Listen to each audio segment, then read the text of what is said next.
Hi, I was on that because you said that it's more like a regional issue, right? Maybe Valley.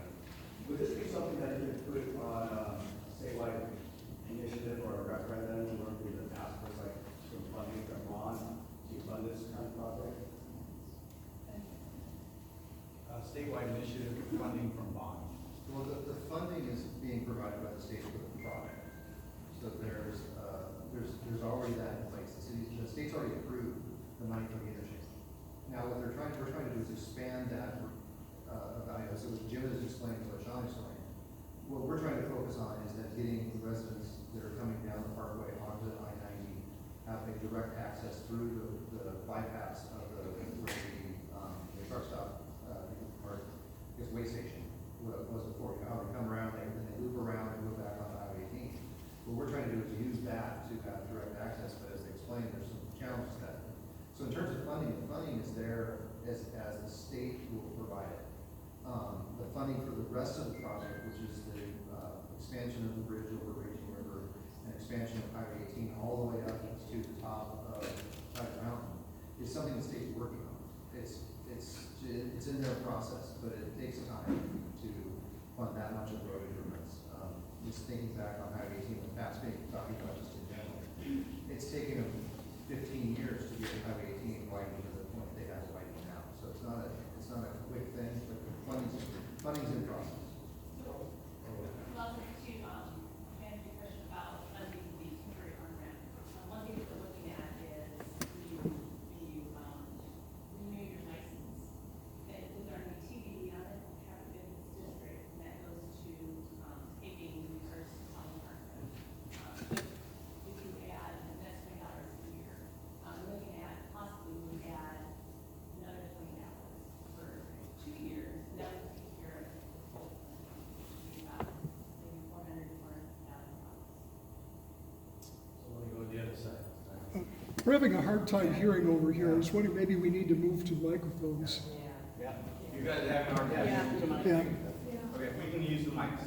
Ma'am, do you have a question? Okay. Yeah. You know, actually, that was my exact comment. I'm actually hard of hearing, and so I chose a bad seat. Sure. But I've heard maybe 5%, 10% of this conversation, and I literally have no idea what you're talking about. So you guys aren't as loud as me, so I can give you the mics. Can you hear me though? Yeah, but it's because you're projecting. Okay, but I'll grab a mic too. So why don't you guys grab? You guys they have mics there, and quite frankly, if you want, there is a mic there if you want to go to the mic and talk to. Yeah. A question. So in any of these calculations, while we use the mic, It's a good turn. in any of these calculations, is it determined there will be more traffic coming up? So the problem's going to keep getting worse, am I correct? In the next 2 to 3 years with traffic coming in, because we're not seeing a solution probably for another 3-4 years. So, and traffic's getting worse, right? And just want to know if this is considered in any of these projections, because I think there's more of an issue with growth that's taking place than just traffic. Okay. But just like your thoughts. So real quick. Real quick, in order to be consistent, I said we try to limit the time, but this got the most responses, so I'm gonna use the facilitator's prerogative to extend the time on this one, because there was like 5 questions on this one as well as what by email. So, question was, yes. Yes, a great question, Dave. Just,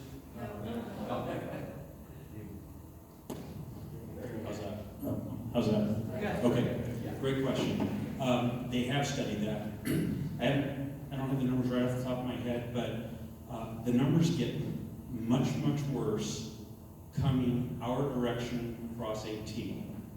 They don't get worse really much going to, we're mostly built out, and we're actually not much of the problem. Traffic coming from Snoqualmie is not much of the problem in that interchange. It's traffic coming off I-90 and then going south on 18. It's traffic coming over the pass north on 18 and then getting onto I-90 in both directions. All right, in the morning it's a different problem in the afternoon, but that's where the vast majority of the traffic comes from. As part of this project, the state has done projections all the way out about to 2040, and I've seen those. They're available on their website, so you can just go there and see that. And if you have any problem finding that, just shoot me an email, and, or any of us an email, we can get you that very easily. But it gets much worse. And so frankly, the funding for 18 is not really focused on Snoqualmie. It's focused on 18 from 90 south. So we all experience the problem of us in the morning just trying to get on to 90, or in the afternoon trying to get off of 90 and just get up to Snoqualmie. But the big problem is that traffic, and it gets much worse. It's something like doubles. So they've got this sort of color-coded chart that says, well, here's where it's green, and here's where it's yellow, and they show it going to red. So they're in a race against time, because this $150 million project, which took a long time to get the state to fund that state transportation budget, that just gets us down at best to Raging River. To get from there the rest of the way across, to get that 4 lanes separated, is another $285 million. And getting that money into the budget is a huge challenge.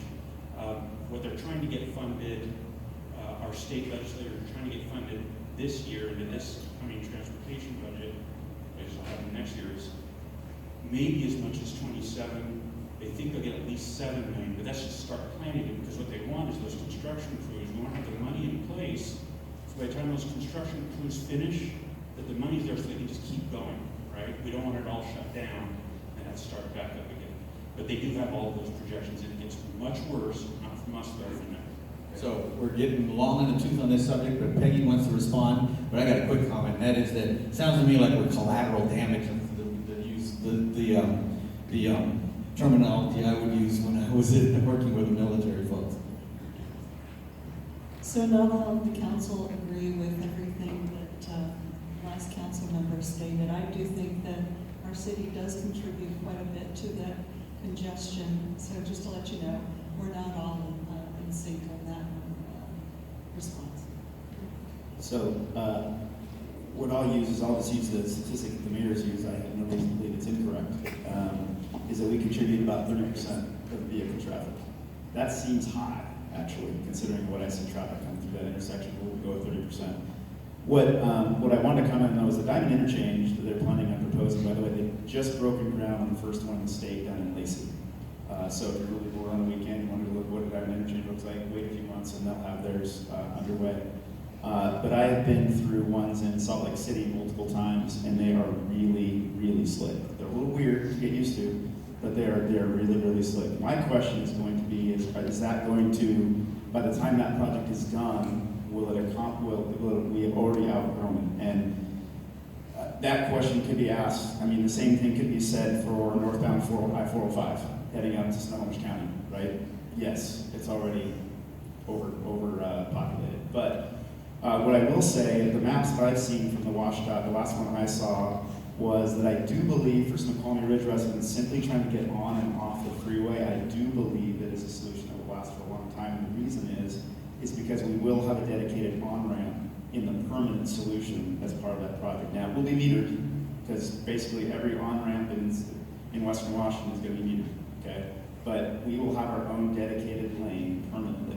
What we will also have, which is really interesting, we haven't talked a lot about this, is we will have a ramp that will come from North Bend heading westbound, getting off, that will actually be dedicated to get onto the ridge and will finish just south of where the K-Way campground used to be, the search and rescue, the Halloween thing that they do.